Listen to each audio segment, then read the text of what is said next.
Национальный лидер туркменского народа, председатель Халк-Маслахаты Туркменистана Гурбангулы Бердумухамедов встретился на полях третьего Анталийского дипломатического форума с председателем Совета управляющих группы компаний «Чалик Холдинг» Ахметом Чалыком.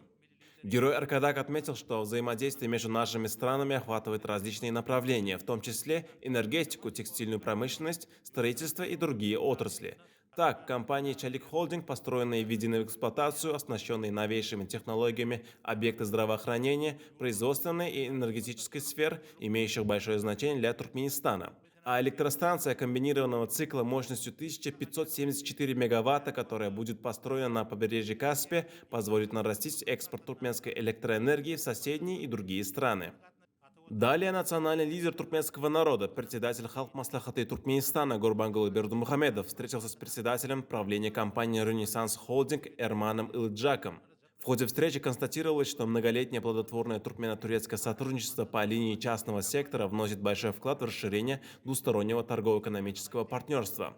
Отмечалось также, что компания «Ренессанс Холдинг» на протяжении длительного периода успешно работает на туркменском рынке, активно участвуя в осуществлении значимых проектов в сферах градостроения, нефтегазовой и химической промышленности.